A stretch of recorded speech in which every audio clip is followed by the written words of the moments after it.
कृष्णा। आप सभी को चैत्र नवरात्रि की अनंत और अनंत शुभकामनाएं। कैसे हो आप सभी लोग? आशा करती हूँ आप सभी परम मंगल में होगे, स्वस्थ होगे, अच्छे होगे। सबसे पहले तो हिंदू नववर्ष की अनंत और अनंत शुभकामनाएं, चैत्र नवरात्रि की अनंत शुभकामनाएं, गुड़ी पड़वा की कामना आप मुझे भी दे दीजिए कि दीदी आपकी जो वेबसाइट चैत्र नवरात्रि के प्रथम दिन लॉन्च हो रही है, उसके लॉन्च होने की आपको अधिक और अधिक शुभकामनाएं। लाइव हो रही है, नीचे लिंक दे दूंगी, जल्दी से जाइएगा। बहुत भारी डिस्काउंट के साथ उस दिन 9 दिन तक आपको वहाँ पे आइटम मिलने वाले हैं। तो चलो फटाफट से ये प्रारंभ करते हैं। चैत्र नवरात्रि के प्रथम दिन कैसे पूजा अर्चना वंदना होगी, कैसे कलश स्थापना करें, कैसे खेतरी को बोया जाएगा, अखंड जोत जलानी है तो क्या प्रोसीजर होता है, ये सभी जानकारी मैं आपको इस वीडियो के माध्यम से देने वाली हूँ। सबसे पहले तो 19 तारीख को चैत्र नवरात्रि का प्रथम दिन है और इस बार ना ऐसा कोई भी कंफ्यूजन नहीं है एक नवरात्रा घट रहा है, एक नवरात्रा बढ़ रहा है। भैया पूरे 9 के 9 नवरात्रों के व्रत रखे जा रहे हैं, ना तो कोई घट रहा है ना कोई बढ़ रहा है। अब नवरात्र जो है वो नवरात्रि का जो व्रत है, प्रथम व्रत, वो हो रहा है बृहस्पतिवार को स्टार्ट, जिसको गुरुवार भी बोलते हैं, थर्सडे भी बोलते हैं। और जब भी बृहस्पतिवार वाले दिन नवरात्रि स्टार्ट होती है तो माता रानी की जो सवारी होती है वो पालकी होती है। और जब भी माता रानी पालकी पे विराजमान होके आती हैं वो देश और दुनिया के लिए अच्छा नहीं होता। जब भी माता रानी पालकी पे विराजमान होके आएंगी, वैसे तो देखो माँ हमारे घर पे आए कोई भी बुरा नहीं होता, लेकिन जब ये माता रानी की जो सवारी होती है उसका ना कुछ संकेत अवश्य होता है। जैसे कि पालकी का संकेत है कि कोई ना कोई आपदा आने वाली है, युद्ध जैसा स्थिति बनने की संभावना है, कोई महामारी आने वाली है, भारी संकट देश पे आने वाला है। तो हम सभी लोगों को प्रार्थना करनी चाहिए कि भैया ना केवल हम अपने लिए अपितु इस नवरात्रों के व्रत हम लोग करें अपने देश के लिए भी। तो चलिए पालकी पे माता रानी की सवारी होगी, लेकिन अच्छी बात यह है कि माता रानी भी हाथी पर जाकर विराजमान होंगी, मतलब पालकी पे आएंगी और जब माता रानी गमन होएगा, माता रानी जाएंगी तो वो हाथी पे जाएंगी। और हाथी पे जाना बहुत अच्छा होता है। ऐसा बोलता है कि जब हाथी पे माता रानी जाती है तो वर्षा की संभावना बहुत अधिक होती है और खेती बाड़ी बहुत अच्छी मानी जाती है। अब 19 तारीख को कलश स्थापना का, जिसको घट स्थापना भी बोलते हैं, बड़े सारे लोग कंफ्यूज हो जाते हैं, दीदी ये घट स्थापना क्या है? घट स्थापना भैया, घट मतलब होता है घड़ा, स्थापना मतलब होता है कहीं रखना, स्थापित करना, दैट इज कॉल्ड स्थापना। जो घड़े को स्थापित किया जाता है उसी को घट स्थापना बोला जाता है, उसको कलश स्थापना भी के नाम से भी संबोधित किया जाता है। क्योंकि 9 दिन में माता रानी के ऐसे बोला जाता है कि इन 9 दिन ना हम घट स्थापना करते हैं ना तो माता रानी की बहुत असीम कृपा हम पर विराजमान होती ही होती है। और घट स्थापना पर सभी देवी देवता आकर विराजमान होते ही होते हैं। तो भाई किसी लोगों को 4 बजे की उठने की आदत है, तो 4 बजे अगर आप उठ जाते हो, उठो, बहुत अच्छी बात है। घर की सफाई करो, चौकी इत्यादि लगाने की तैयारी करो, नवरात्र का पूरा सामान निकाल लो। लेकिन आपकी जो घट स्थापना होगी, माता रानी की पूजा अर्चना वंदना होगी, वो 6:50 के बाद ही होगी। क्योंकि 6:50 तक क्या है? अमावस्या है, और अमावस्या पर आप घट स्थापना नहीं करते, क्योंकि नवरात्र हमेशा प्रतिपदा पर ही आता है। तो आपका जो घट स्थापना का शुभ मुहूर्त है वो 7 बजे से, मतलब 6:50 से है, और वो 7:50 तक है। मोटा मोटा आपको पूरा 1 घंटा मिल रहा है, आराम से घट स्थापना कीजिए। ये तो मैंने आपको बता दिया मुहूर्त। अब कुछ लोग तो जल्दी उठ जाते हैं, कुछ लोग बहुत ही देरी से उठते हैं। जो लोग देरी से उठते हैं उनके लिए भी, ये देर से उठ पाते हैं, बच्चे वगैरह हैं, शारीरिक रूप से सक्षम नहीं है भैया, उनके लिए भी बहुत शुभ मुहूर्त है। 11:52 से लेके अभिजीत मुहूर्त है, तो अभिजीत मुहूर्त पर भी आप अपनी घट स्थापना कर सकते हैं। 11:52 से लेके, ये ना 11:52 का हिसाब किताब ना भूल जाता है इंसान, तो आप ये सीधा जोड़ लीजिए कि 12 बजे से लेके 12:30 बजे तक पूजा कर लीजिएगा। तो वो अभिजीत मुहूर्त है जिसमें हम कोई भी कार्य करते हैं, बहुत अच्छा होता है। अच्छा, जो ये नवरात्रा है ना, अगर आप 9 दिन के व्रत रख सकते हो, बहुत अच्छी बात है। आप देखोगे इन नवरात्रों में ना ब्रह्मांड में एक पॉजिटिव वाइब्रेशन, एक सकारात्मक ऊर्जा का संचार होता है। 9 दिन तक व्रत रख सकते हो तो बहुत अच्छी बात है। 9 दिन तक व्रत नहीं रख सकते तो प्रथम दिन तो व्रत अवश्य रखो, क्योंकि इसको गुड़ी पड़वा भी बोला जाता है, हिंदू नववर्ष का प्रारंभ भी इसी को बोला जाता है। साथ ही के साथ इसको युगादि तिथि भी बोला जाता है। युगादि तिथि क्या होता है? जिस तिथि में युग का प्रारंभ हुआ हो उसको युगादि तिथि बोला जाता है। तो युगादि तिथि भी है तो महाराज जरूर व्रत रखिएगा।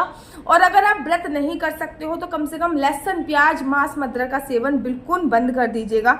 मैं ना एक ऐसे इंसान को जानती थी जो ना पूरे के पूरे महीने, जब मैं छोटी थी तब मैंने देखा था, पूरे साल भर दारू पीते थे, लेकिन नवरात्रों के 9 दिन बिल्कुल दारू बंद कर देते थे, ठीक है ना। और जब उनकी मृत्यु हुई तो सोचिए, जिस दिन दशहरा था उस दिन उनकी मृत्यु हुई। उनका तो पुनरपि जन्म पुनरपि मरणम, बार बार आना जाना खत्म ही हो गया ना। तो खैर अब कम आगे चलते हैं। तो घट स्थापना का मैंने आपको दोनों समय बता दिया। अब जब घट स्थापना हो जाएगी उसके बाद आपको क्या करना है, आप लोगों को माता रानी की एक चौकी लेनी है। चौकी के नीचे एक स्वास्तिक बना लीजिएगा। उसके बाद चौकी के ऊपर लाल कपड़ा, पीला कपड़ा बिछा सकते हैं, कोई भी कपड़ा बिछा सकते हैं। नया पुराना कोई महत्व नहीं होता, लेकिन साफ होना चाहिए, धुला हुआ होना चाहिए, वो कपड़ा बिछाइए। उसके बाद माता रानी की कोई भी प्रतिमा आपके घर पे है तो माता रानी की वो प्रतिमा आप अपने घर पे रखिए। कोई मिट्टी की प्रतिमा है बहुत अच्छी बात है, नहीं तो आप तांबे की, चांदी की वो प्रतिमा भी रख सकते हैं। उसके बाद यहाँ पे माता रानी के शेर का मुख है। आई रिपीट अगेन, यहाँ पे माता रानी के शेर का मुख है, वहां पे आपको कलश स्थापित करना है। कलश के नीचे थोड़े चावल होंगे। नवरात्रि की पूजा में जो भी चावल उपयोग होगा वो बिल्कुल भी खंडित नहीं होना चाहिए, कहीं से भी टूटा फूटा नहीं होना चाहिए। मतलब खंडित, अक्षत नहीं होने, अक्षत, चावल को अक्षत बोला जाता है, मतलब बिल्कुल भी खंडित नहीं होना चाहिए पूजा समय। चावल रखिए, कलश रखिए, कलश को अच्छे से डेकोरेट कर लीजिएगा, ठीक है ना। कलश के मुख के ऊपर रोली बांध दीजिएगा। कलश में सभी मतलब जो भी आपके घर पे जल उपलब्ध है। अब बड़े सारे लोग कहते हैं दीदी पीने वाला जल लेके आए या फिर सादा जल कोई सा भी लेके आए। भगवान की पूजा में हमेशा पीने वाला जल ही उपयोग होता है, इस बात का आपको विशेष तौर पे ध्यान रखना होता है। तो पहले तो उसमें गंगा जल डाल दीजिए, कोई भी नदी का जल है वो डाल दीजिए। उसके बाद पीने वाला जल डाल दीजिए। उसके तत्पश्चात आपको वो, जब आप आम के या अशोक के पत्ते लगाते हो तो अगर वो टहनी के साथ लगाते हो तो पत्ते की जो सेल्फ लाइफ होती है वो ज़्यादा दिन तक चल जाती है, ठीक है ना। पत्ते बहुत जल्दी से मुरझाते नहीं हैं, बहुत काफ़ी दिन तक चलते रहते हैं। तो वो टहनी के साथ ही डालिएगा। अच्छा, उस कलश के अंदर भी आपको कुछ चीज़ें डालनी है, जैसे कि हल्दी की गांठ बहुत ज़रूरी है, लौंग का जोड़ा बहुत ज़्यादा ज़रूरी है, इलायची का जोड़ा बहुत ज़्यादा ज़रूरी है, सुपारी बहुत ज़्यादा ज़रूरी है। अब जो बता रही हूँ वो आपकी मर्जी है, ठीक है ना। और 1 का 5 का सिक्का, मतलब एक सिक्का बहुत ज़रूरी है, 1 का 5 का नहीं, चांदी का सिक्का। ये 5 चीज़ें तो बहुत ज़्यादा ज़रूरी है। अब बाकी जो मैं बता रही हूँ वो ऑप्शनल है, आप चाहो तो डाल सकते हो, नहीं तो कोई बात नहीं है। गोमती चक्र आप उसमें डाल सकते हो, कोड़ियाँ आप उसमें डाल सकते हो, आप उसमें कमलगट्टा भी डाल सकते हो। ये सब चीज़ें ऑप्शनल हैं। आप थोड़े से तिल भी डाल सकते हो, आप डालना चाहो तो डालिए, नहीं तो कोई बात नहीं। अब उसके ऊपर नारियल स्थापित करने से पहले एक अखंड ज्योत जला दीजिए। देखिए, कलश में नारियल तभी स्थापित होता है जब अखंड ज्योत जलता है, क्योंकि कलश में सभी देवी देवता आके विराजमान होंगे। तो अखंड ज्योत जलाने के भी कुछ नियम होते हैं। मैं बेसिकली जो मेरे घर की चौकी है उस चौकी पे मैं अखंड ज्योत नहीं जलाती, ठीक है ना। भाई मेरा मन का ऐसा फील आता है कि मैं एकदम माता के सामने अखंड ज्योत जला दूँ या फिर मंदिर में अखंड ज्योत जला दूँ, तो मेरी माता को इतना तेज उसकी मतलब हीट होती है, तो वो मेरे मन का भाव नहीं आता। तो मेरे घर में एक जो चौकी है उसकी एक छोटी चौकी भी है, मैं आपको शो करती हूँ। ये है मेरी अखंड ज्योत की चौकी। तो इसके ऊपर सबसे पहले मैं चावल रखूंगी, उसके ऊपर मैं दिया रखूंगी, ठीक है ना। अब दिया रखने के बाद मैं उसको तेल से भर दूंगी। अगर आप तिल की जोत जला रहे हो तो माता के राइट साइड में जलाइएगा, घी की जला रहे हो तो माता के लेफ्ट साइड में जलाइएगा, दोनों को मिक्स करके जला रहे हो तो माता के मध्य में जलाइएगा। मैं बेसिकली क्या करती हूँ, मैं 5 प्रकार के तेल को बेसिकली 5 प्रकार का ऑयल मिक्स करके रखती हूँ। उसमें विभिन्न प्रकार का घी वगैरह भी उसमें डला होता है, ठीक है ना। तो अखंड ज्योत जब भी आप जला रहे हो या तो आप लाल बत्ती की जलाइए या सफेद बत्ती की। वैसे तो आप बत्ती बना भी सकते हो, लेकिन आजकल मार्केट में कुछ इस प्रकार की बत्ती बनी भी आ रही है। जिन लोगों ने मुझसे पैकेज लिया होगा नवरात्रि स्पेशल, उन लोगों को पता होगा इस प्रकार की बत्ती मैंने 2 बत्ती आप लोगों को दी है, ठीक है ना।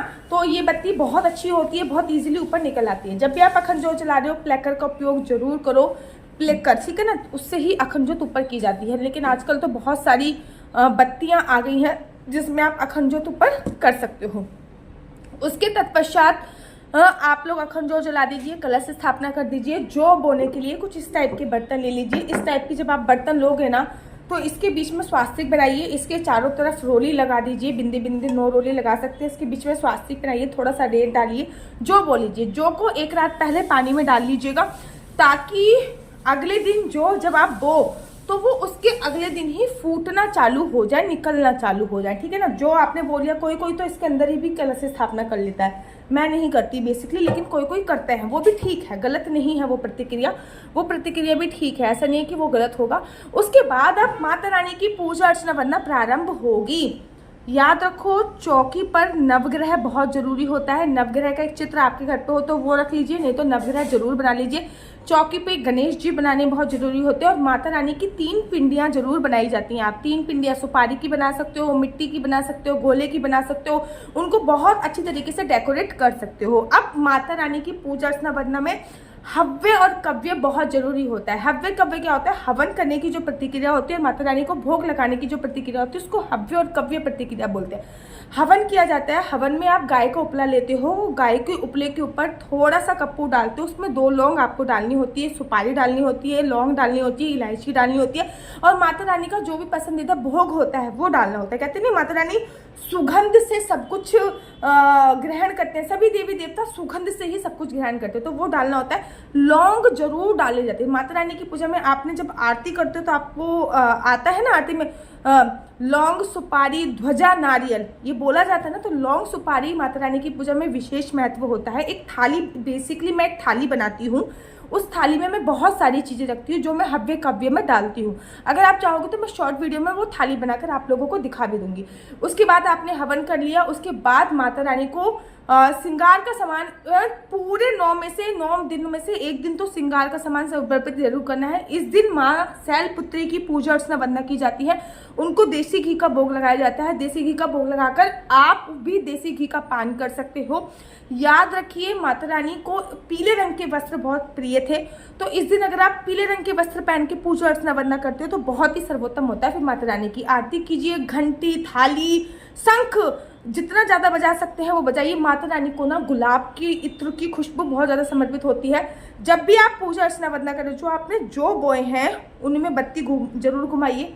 जो कलश रखा हुआ है उसमें तो सभी देवी देवताओं का आह्वान किया है, हम केवल माता रानी की तस्वीर के आगे हम लोग घुमाते रहते हैं जोत नहीं। जो हमने कलश की स्थापना करी है उसके ऊपर भी हमको हर किसी जोत बत्ती दिखानी है, जो हमने जो बोए हैं उसमें भी जोत बत्ती दिखानी है और साथ ही साथ माता रानी के साथ इस प्रकार से पूरी पूजा अर्चना वंदना करनी चाहिए। नवरात्र में अगर अखंड जोत जल रही है, घर को अकेला नहीं छोड़ना, जो उगे हुए हैं घर को अकेला नहीं छोड़ना। माता रानी 9 दिन तक आपके घर पे बेस्ट गेस्ट बन के आई है, माता रानी गेस्ट बन के आई और आप फुट लिए, ऐसा नहीं होता है, ठीक है ना।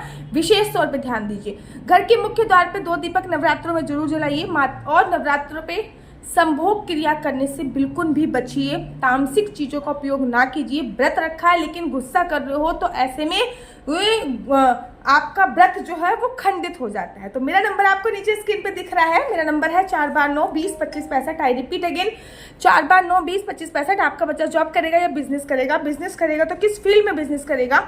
जॉब करेगा तो किस सेक्टर में जॉब करेगा? क्या है आपके बच्चे का लकी नंबर? क्या है आपके बच्चे का लकी कलर? क्या कुंडली में राजयोग है या नहीं? कुंडली में संतान प्राप्ति का योग है नहीं? कुंडली के अनुसार विदेश जाने की संभावना कब है? शादी की संभावना कब है? ये सभी जानकारी आप में से कुंडली के माध्यम से प्राप्त कर सकते हो। याद रखिए, कुंडली देखना बिल्कुल भी फ्री नहीं है, कुंडली देखने के थोड़े से चार्जेस हैं। और इस नंबर पे मुझसे किसी भी प्रकार से कोई भी क्वेश्चन आंसर पूछने के लिए फोन मत कीजिएगा, क्योंकि ये नंबर केवल और केवल मैंने कुंडली दिखाने के लिए दिया हुआ है। राधे राधे, हरे कृष्णा। तो यहाँ पे हम आप लोगों के लिए लेके आए हैं असली तुलसी माला। विभिन्न प्रकार की हमारे पास असली तुलसी माला है। 30 रुपए से प्रारंभ होकर हमारे पास 1100 रुपए तक की तुलसी माला है। जप माला है, गले में पहनने वाली तुलसी माला है, 1 राउंड की तुलसी माला है, 2 राउंड की तुलसी माला है, 10 साल तक चलने वाली तुलसी माला है और डबल राउंड की तुलसी माला है, 3 राउंड की तुलसी माला है, गांठ वाली जपने वाली माला है, बिना गांठ की जपने वाली माला है, राधा नाम के लॉकेट वाली माला है और लैब सर्टिफिकेट द्वारा प्रमाणित तुलसी माला है, जिसमें हम आपको लैब का सर्टिफिकेट देंगे कि ये असली है या नकली है। बहुत सारी तुलसी मालाएं हम आपके लिए लेके आए हैं।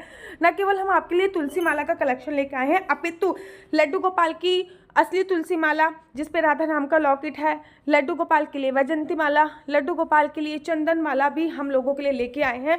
और लड्डू गोपाल की तीनों माला का सेट है, तुलसी माला, चंदन माला और वैजंती माला का सेट भी लेके आए हैं। साथ ही के साथ हम आपके लिए रुद्राक्ष के असली ब्रेसलेट, पानी में डालने वाला रुद्राक्ष, एक मुखी रुद्राक्ष से लेकर 14 मुखी रुद्राक्ष तक हमारे पास सारे लैब टेस्टेड रुद्राक्ष अवेलेबल हैं।